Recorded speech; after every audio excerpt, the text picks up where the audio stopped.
All right, hello everyone. My name is Stephen Gloss, and I am the graduate student speaker for today's ceremony. First things first, I cannot express enough just how thankful I am for the opportunity to speak today. My gratitude goes out to Barbara Randazzo, Dean of the Elizabethtown College School of Professional Continuing Studies, Carl Strickwerda, President of the Elizabethtown College, all of my past instructors and classmates, and the entire Elizabethtown College SCPS staff and faculty. Thank you. The journey that has led me to this moment today would not have been possible without the help and support of so many people in my life. I count myself extremely blessed to have an amazing wife who has stood by me through the seemingly endless trials that arose along the way. I wouldn't be where I am today, and I wouldn't be the man that I am today without you. Now, my wife hates public attention, but it's so easy to point her out. She's sitting right there. Nikki Gloss, I love you, and thank you for seeing me through this moment. Please stand.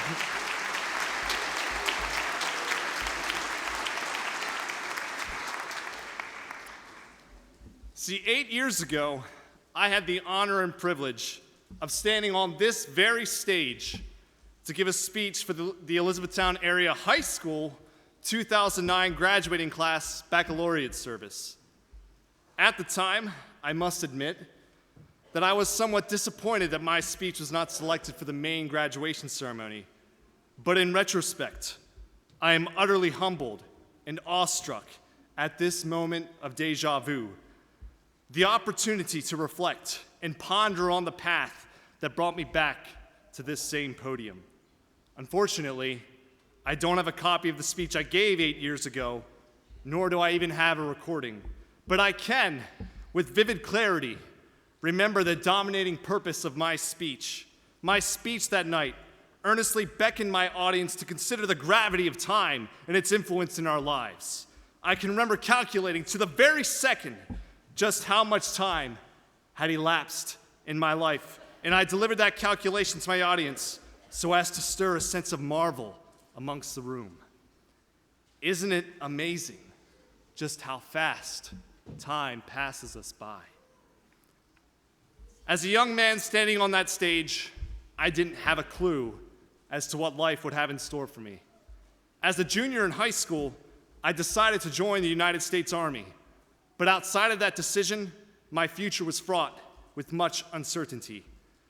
You see, no one told me about the toils of being a soldier, about the pain of being away from loved ones, of what it felt like to be alone, about the agony of not knowing whether or not I would make it home to see my family. You see, no one told me that my military career prospects would be spoiled by a nagging back injury. No one told me just how hard it would be to leave the life I once knew, the life that I had grown comfortable with, and start all over again. Only this time, with the weighty responsibility of providing for my wife and my wonderful daughter. You see, no one told me how hard it would be to start afresh as a mailman, a presumptuously easy job, but a job that required at least 12 hours of work a day in rain and heat and freezing cold, sometimes for weeks on end, with no reprieve, all while pursuing my undergraduate degree full-time and somehow finding time to be a husband and a father. You see, there were many sleepless nights. I can remember vividly sprinting through the streets of Lancaster, meandering dangerously through moving traffic, jumping off an entire flight of steps just so that I could finish work and show up to my next evening class 30 minutes late, soaked in sweat, exhausted, with almost nothing left to give. A man I sprinted by on such a day yelled at me, "Slow down, you crazy mailman!" At the time, I certainly felt as though I was going crazy, but I knew that slowing down was not an option. While I was able to find a less demanding job as a retail manager at the local Trop gun shop in Elizabethtown, my pursuits within the Elizabethtown SCPS never faltered. Even after attaining my undergraduate degree in 2015, I continued full throttle, never giving way to the temptation to rest, which was always there. You see, I wasn't quitting until I reached the finish line. I had to get my master's degree. But you see, it wasn't long before the unpredictability of life struck again, and I found myself sitting on an airplane, readying myself to go to Afghanistan, this time as a civilian contractor. You see, in that moment, I found myself looking back, trying to figure out how on earth I was back on this plane again. I never imagined myself going back to the Middle East. When I came home from Iraq in 2011, I thought I was done. Life had decided otherwise. I spent an entire year over in Afghanistan, all the while still working on my graduate degree full-time, trying to work around a 12-hour time zone difference, terribly slow internet, and a work environment that was only made bearable by the wonderful people I worked with and an amazing supportive family back home. As I was approaching the end of my education journey, the question that I had so long delayed in confronting became deafening in the corridors of my mind. Was it all worth it? If you look in your programs tonight, you'll see that I just recently accepted a position with the FBI at their headquarters in DC. How did I do it? Thank you.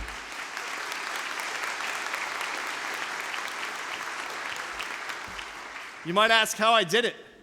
Was it my determination? Was it my persistence? Was it luck? Fate? If you want to find the answer, all you have to do is ask anyone sitting here tonight wearing the graduation regalia. While my story might not sound like anyone else's here tonight, I am but one of many who made it, who, against all odds, found a way to get the job done. We are the non-traditionals. We are the parents, the full-time and then some workers, the stay-up-all-night crammers, the ones who gave up fun for years on end, the ones who didn't have a life so that maybe one day we could have a life. We are the ones that made it. We are the crazy ones.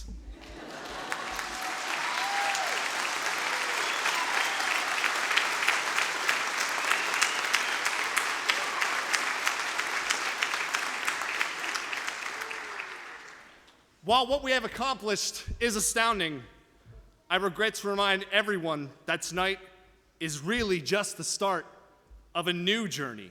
Tonight, I believe, is the start of the true race we all run, the race known as life. The Elizabethtown College school motto is educate for service. What I've learned over the past 8 years is this: what matters isn't what we do with our lives. I've been asked time and time again, what do you want to do with your life? What do you want to do when you grow up?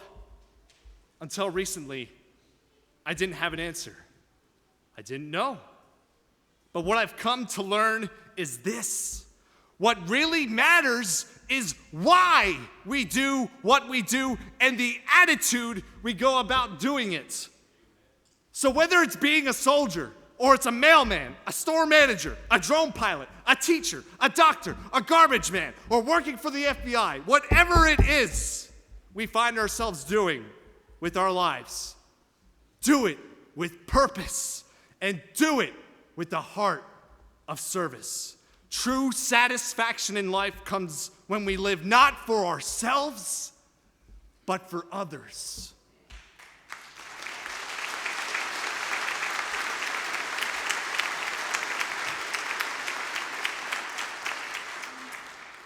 At the end of my speech 8 years ago, I asked one final question. I said, "The clock is ticking. What will you do?" I'm confident that all of us are destined to do great things, for we have all been educated for service.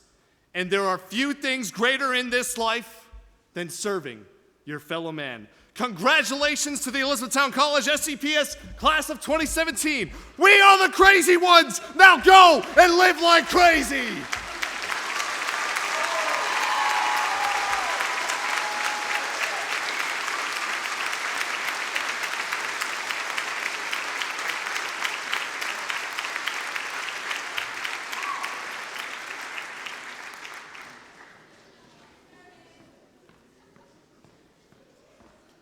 Well, what a speech to follow. My name's Heather Smith, and I'm the undergraduate student speaker for today's ceremony. Welcome to all, and congratulations to the class of 2017. Today is a day of pride and celebration for all of us.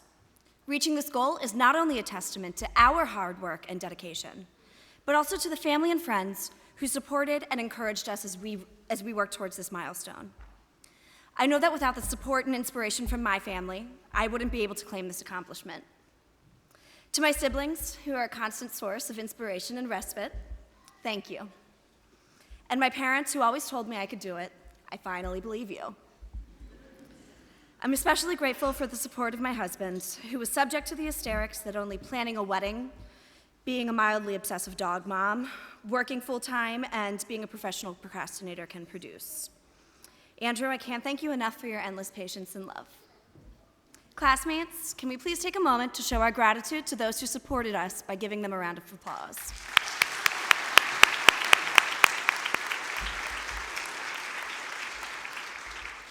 Today, I'd like to talk to you all about fear. I don't know about you, but this was not my first attempt at advancing my education. I attempted multiple times to do so, and each time before now, I failed. I failed because I was afraid. And while this is my own personal experience, we're here for a multitude of reasons, all of which are specific and unique to us. We all have things that we're afraid of, and that's okay, because you know what? Fear is what drives us to be brave. And sometimes in fear is the only time that we can find it in ourselves to be courageous. Personally, I was afraid of failure. And I let that fear manifest itself into a need for perfection. I became obsessed with it. My need for perfection, coupled with my fear of failure, consumed me to the point where my confidence in who I was and what I was capable of was diminished. I let fear reduce me rather than lift me. You see, when you succumb to fear, the consequences go beyond allowing yourself to be afraid. When you succumb to fear, you're allowing fear to define you and to stunt your personal growth. You let fear hold you back from taking chances and from making mistakes. And if you aren't making mistakes, you aren't doing anything. I learned in my pursuit for perfection that it's necessary to take risks. No one ever changed the world by playing it safe, and no one in the world ever succeeded at being perfect. But the successful succeeded because they made mistakes and they owned who they were. In the book Confessions of a Public Speaker, the author Scott Berkun said, "I don't want to be perfect. I want to be useful, I want to be good, and I want to sound like myself." Trying to be perfect gets in the way of all three. Learn to stop being afraid of being you. Learn to embrace your quirks and revel in your strengths, because they are what make you unique, and they are what will drive your successes. Failure is only failure if you let it be.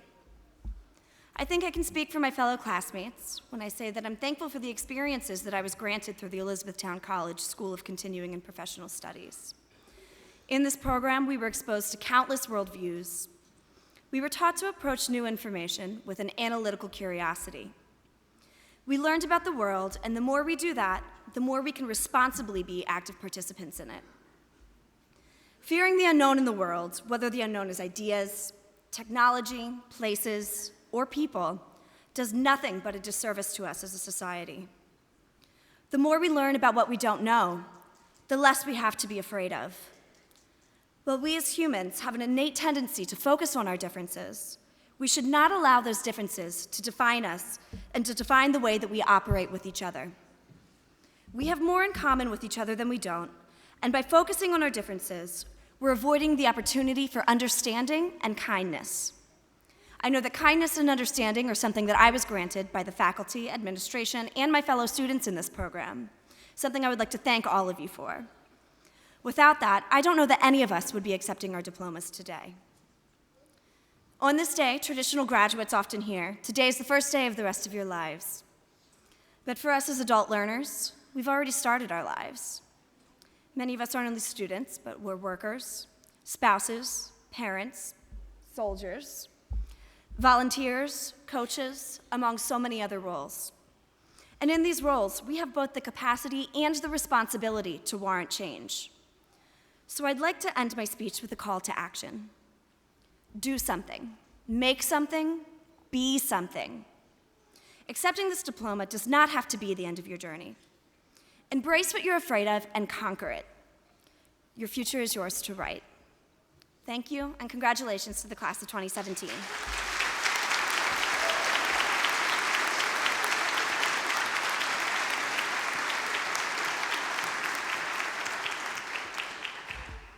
Good evening. My name is Ryan Unger. As a member of the class of 2001 and a current president of the Elizabethtown College Alumni Association, and on behalf of its governing body, the Alumni Council, I bring you congratulations and warm welcome into the Elizabethtown College Alumni Association family. That family includes more than 20,000 graduates in all 50 states and on 6 of our 7 continents. While we span the globe and stretch from coast to coast, we share the common bond that brings together all Blue Jays. The words of our college motto, "Educate for Service," are more than just that. They inspire our sense of service and bring us together as we all embark on a lifetime of purposeful life service. We cultivate a community of continued involvement with this college that has done so much for us. And we know that we have vital roles to play in the ongoing success of this institution that we love. Who is this E-Town alumni family? We are volunteers, we are advisors, we are doers, and we are donors. We make a difference. Throughout your lives, you have built your own personal and professional networks on the journey that led you here today. Now, as E-Town alumni, you have the opportunity to join a new network with the opportunity to help you advance personally and professionally. Use that network. I wish you success in all that you do and look forward to seeing you at our upcoming alumni activities, especially at homecoming this fall. Remember, we are now and forever will be Blue Jays always. Congratulations.